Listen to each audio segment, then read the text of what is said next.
Greetings, ladies and gentlefish, and welcome to this replay in the Hell Kitty. The Tier 6 American tank destroyer, turreted tank destroyer, the Hellcat. As Loki is saying, the Hell Pussy.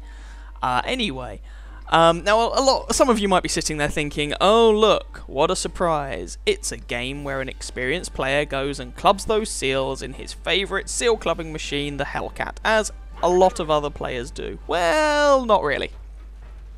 Why? Well, number one, this is patch 9.3. For those of you that don't know, as of patch 9.3, the Hell Pussy received a bit of a beating with the nerf bat. Basically, the nerfs meant that you have to play this more like a conventional tank destroyer, as opposed to the sort of strange pseudo tank destroyer, light tank, medium tank hybrid that people used to play it as. So there's point one. Point number two. I'm playing this tank because I'm grinding up this line, not because I've kept it. I might keep it, I don't know. Point number three. As you may or may not have noticed, that's the stock turret. Which means that this is not the 90mm gun, it's the M18 76mm gun from the Wolverine. Point 3. So what I'm getting at is this tank is not fully upgraded. Point 3. It also has stock suspension. Point 3. I'll get there eventually. My crew is nowhere near 100%. They don't have any crew skills or anything. It's a pretty naked crew.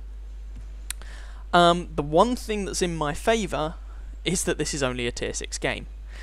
You know, bit like T67 game that I either have published or will publish soon. You know, the matchmaking is at least not too bad. Now, it's not the best matchmaking in the world. It's you know, there's quite a few tier 6s per side, but it's still relatively good matchmaking. Sorry. I initially wanted to go up that centre road and just kind of try and see if I could get any shots on people. As they were hopefully spotted, but as it's turned out, we don't have very many people going into the town, and no one really went up the centre road. So, it's a bit awkward, because our heavy tanks appear to, well, one of them's pushing through the valley, one of them has gone into the town, and one of them's being rather pedestrian with whatever it is he's doing. That's the KV-2. So this game is not filling me full of amazing amounts of confidence. Try not to hit that tank destroyer. I'm moving around here to try and give the guys in the town a bit of a hand, but the Hellcat is not a medium tank and you do not want to be using it up close and personal. But we'll get onto that a bit more later on. Those guys, alas, are in the valley. So I'm just trying to find long-range engagements. I'm trying to see if I can spot any of the fellows who are on the centre road, and if I can, to put shots into them. And our Panzer Soufflé is one of those people who seems to think that he will be an amazing help to the team by spamming the map again and again and again and again. Jesus, dude, do something else. We are technically winning this game at 3 kills to 1, but as I say, this game is not filling me with a warm fuzzy feeling. We appear to be outnumbered in the town. Most of our forces are in the valley, and that's never a good thing. As I've mentioned before on this map, this is Lakeville, obviously, in case anyone hadn't noticed. As I've mentioned before on this map, if you try and attack through the valley, you are trying to take your presumably numerically superior force and push it through a tight bottleneck. For anyone who's seen the film 300, you should know how that tends to go. It's not, generally speaking, a very good idea. I mean, let's be honest, if you were going to play out anything from 300, yeah, well, I don't know, maybe you would decide to be Xerxes, because, well, spoiler alert. No, I'm not going to give you spoiler alerts. Hey, Xerxes was emperor of a good chunk of the world. Anyway, back to the actual game in question. We are horrifically outnumbered in the town. I am leaving that last heavy tank to die. Sorry, dude, but I am. I am not much use to you in the town. I'm really, really not. I don't have the alpha damage, I don't have the turret traverse, I don't have the armour, I don't have the anything. Remember, 76mm gun, not 90mm. So instead, I'm trying to get myself in a position where I can provide some supporting fire to anybody that tries to kill that KV-2, like those guys. It takes a while for this gun to aim. And that was one of the nerfs that the Hellcat received. Its dispersion when turning the turret and all that jazz was made worse. So basically, the firepower is less reliable when you're on the move. Another shot. I put a couple of shots into that Churchill 3, but this position is becoming increasingly untenable because of that Churchill Mark 7, although that Churchill Mark 7 is taking a bit of a battering for his efforts. Now, our guys who pushed through the valley have managed to die. They were not successful. Did anyone see that coming? Why, I believe they did. Churchill 7 is horribly distracted, so I put a shot through his lower plate.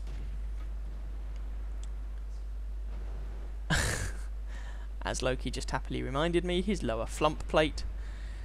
Some of you may be thinking, what the hell are you going on about? At least, hopefully one person who's listening will know what I'm talking about. So, side shots into the Churchill, but the Stug beats me to it and takes the chap out. Now, we are currently losing this 6 kills to 9. And we're left with tank destroyers and artillery. And they have a load of heavy tanks. And it looks like most of the this engagement is going to be close range. This is going to be a nuisance. Now, our KV-2 is cursing our artillery. Why? Presumably because they didn't help him. But he was in the town. And strangely enough, these big things called buildings and a sodding church offer a lot of cover from artillery shots. If he was expecting artillery support in the town, he doesn't really play much artillery himself, does he? Let's just leave it at that. I'm not going to make any judgments. Anyway, I'm trying to put in long-range shots where possible. A low damage roll on that Churchill leaves him on 7 health, which is annoying. And now you'll notice a number of the enemy team are on low health. There's a Tog 2. Oh god, the mighty Tog, pushing through the valley and has just taken out one of our artillery pieces. We're currently 7-11 down. I put one shot into that ARL. Can I put in a second? Oh, Panzer Soufflé does the job. Fine. I'm not going to be precious as long as he's dead. ELC fires on the move, missing his shot. And I have to use all of my turret and hull traverse to put a second shot into him, and then he runs away. On the one hand, if I'd been using the 90mm gun, that first shot would have done 240 average damage. On the other hand, if I'd been using the 90mm gun, there's no guarantee I'd have got a second shot in. Bit of swings and roundabouts, to be honest, but we're 3 tanks down. This is looking decidedly bad. On the plus side, I have all of my, make that most of my health remaining. But the other thing you might have noticed about the Hellcat, it does not carry a vast amount of ammunition. And with this 76mm gun, you do tend to somewhat spam shots all over the place, especially as your armour is tissue paper and wishful thinking. Now, my last shot on that PZSFL doesn't penetrate, on that Jagdpanzer 4, and our PZSFL takes him out. I put one more shot into the ELC AMX, and I appear to be running low on a lot of my damage rolls at the moment, average damage 115, and yes, that was a bounce on an ELC. Tog puts a shot into me, I bounce on the Tog, boo and indeed hiss. Tog armor's not good, but there we go. That shot doesn't go into the ELC, and I'm trying to jockey for position with our own Stug, but we're only 2 kills down now. We've managed to pull this back a little bit. Still haven't got a single kill myself. Fine. Down to 12 rounds of armor-piercing ammo. You can see that reticule bloom as we move. As I say, part of that is the fact that they nerfed the Hellcat, and part of it is that my crew's pretty shoddy. So I'm just trying to spot these fellows, trying. And of course I have the stock turret, which means that I don't have that troll gun mantlet, so I can't really expect to bounce a single thing. Can I get shots on that ELC? I'm just trying to make it work. And heavy tank behind us, Churchill alert, Churchill alert. Artillery takes care of him, so the scoreline is 10-11. So we've managed to pull this back. I take a shot from the Tog, but I manage to polish him off for my troubles. However, I'm now on 105 health. I'm a one-shot for everybody and their aunt, and those artillery just lead to land a shot in the same postcode as me.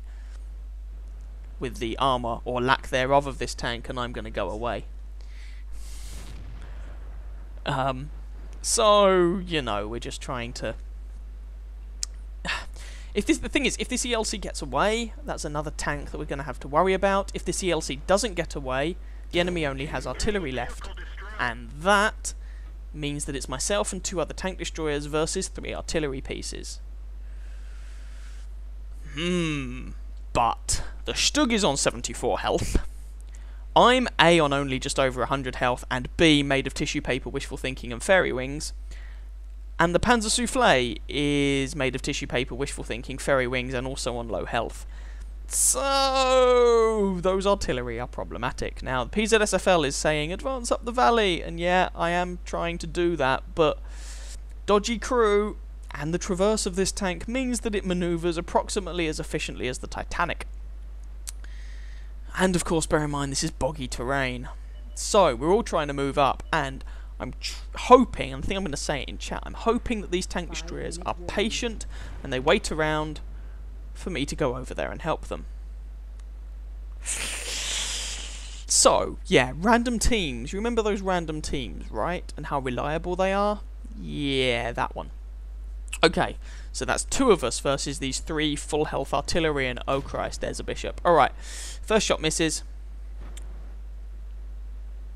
Now, the bishop has actually some armour and quite a lot of health for an artillery piece. That's the Tier 5 British artillery, by the way. It's based on the Valentine chassis. So, 1 shot in. You might say, why aren't you switching out to HE? The armour on this thing is respectable. HE is not necessarily the best choice.